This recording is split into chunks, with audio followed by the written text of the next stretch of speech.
Alors aujourd'hui, en juillet, nous célébrons la journée africaine de lutte contre la corruption et donc c'est aujourd'hui que Amnesty International a choisi de lancer notre dernier rapport sur la lutte contre la corruption et plus particulièrement sur la répression qui vise les défenseurs anticorruption, c'est-à-dire ces différents acteurs, que ce soit des journalistes, des activistes ou encore des responsables d'ONG qui dénoncent des faits de corruption, documentent des cas de corruption et qui sont traqués, persécutés, torturés, emprisonnés et parfois même tués, comme nous avons pu le voir dans certains cas. Alors notre rapport couvre les cas de répression à l'encontre de personnes qui luttent contre la corruption, porte sur 19 pays et documente une trentaine de cas depuis 2018. Nous avons choisi 2018 parce que c'est une année qui avait été déclarée par l'Union africaine comme année de lutte contre la corruption. Et donc nous avons souhaité faire le bilan depuis 2018 de cette lutte conduite, initiée par l'Union africaine. Il y a une convention de l'Union africaine de prévention et de lutte contre la corruption qui a été adoptée il y a 20 ans tout juste.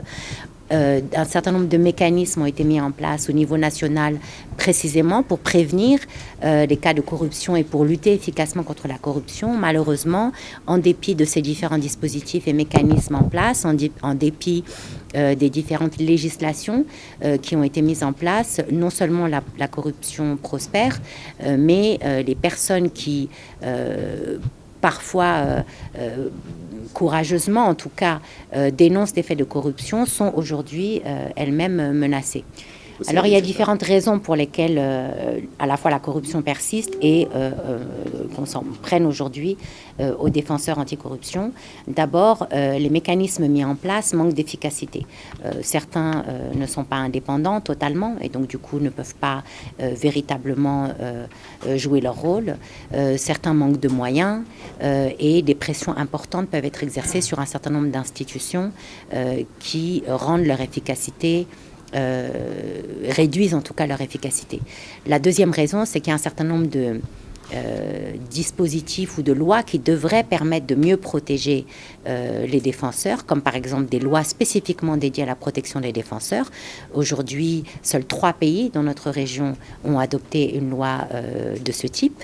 Il y a aussi un certain nombre de lois permettant un plus grand accès à l'information, en particulier concernant la gestion des deniers publics. Aujourd'hui, il n'y a qu'un seul pays qui dispose dans notre région d'une loi de ce type. Et puis, il y a de la même manière des lois pour protéger les lanceurs d'alerte, par exemple, encourager les gens qui ont connaissance de faits de détournement, de faits de corruption, mais qui peuvent perdre leur travail ou subir des représailles s'ils dénoncent. Il faut mettre en place un système législatif, une loi qui permettent de protéger ces personnes pour les encourager à dénoncer des faits avérés de corruption. Pour nous, ce qui est important, pourquoi Amnesty travaille sur cette question-là? Amnesty travaille sur cette question-là parce que il y a un lien très important entre des faits de corruption à la fois au quotidien et à plus grande échelle au niveau des États et le fait qu'un certain nombre de droits qu'ils soient civils, politiques, économiques, sociaux, ne sont pas remplis. Le fait d'avoir des hôpitaux qui ne sont pas fonctionnels, le fait d'avoir des enfants qui sont privés d'un accès basique à la santé est évidemment étroitement lié au fait qu'il y ait des fonds importants publics qui sont détournés. Il en est de même pour les droits civils et politiques. Le fait de devoir payer pour pouvoir déposer une plainte, par exemple, à la police ou voir une procédure judiciaire prospérer, c'est une atteinte à un certain nombre de droits. Et donc c'est pour ça qu'Amnesty International a décidé de lancer ce programme pilote, qui est pour l'instant spécifique à l'Afrique de l'Ouest, mais que nous entendons étendre, pour essayer de mieux faire montrer à l'opinion publique le lien très étroit qu'il existe entre les faits de corruption à toutes les échelles et le fait qu'un certain nombre de droits civils, politiques, économiques et sociaux ne sont pas remplis. Et ensuite de donner des options aux autorités parce qu'il existe des solutions pour lutter efficacement contre la corruption. Il existe des solutions pour protéger véritablement les défenseurs qui luttent et qui jouent un rôle essentiel dans cette lutte contre la corruption.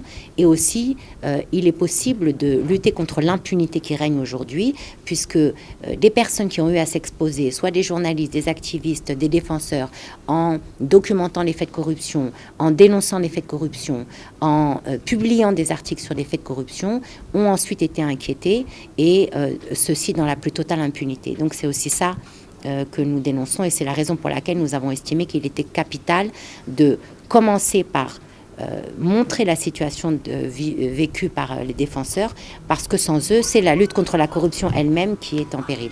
Alors il y a différents types de recommandations que nous faisons. D'abord l'adoption de législations qui permettront une plus grande protection des défenseurs, que ce soit des lois spécifiques sur la protection des défenseurs, que ce soit une loi sur l'accès à l'information, que ce soit des lois sur la protection des lanceurs d'alerte par exemple. C'est aussi de renforcer les mécanismes existants de lutte contre la corruption, accroître leur indépendance et leur autonomie, permettre de leur donner des meilleurs moyens, plus de moyens pour lutter, enquêter et lutter efficacement contre les faits de corruption, et évidemment garantir une indépendance judiciaire pour que des faits de corruption soient effectivement traduits devant les tribunaux. C'est aussi mettre en place un certain nombre de mécanismes qui vont permettre de mieux protéger les défenseurs de manière générale.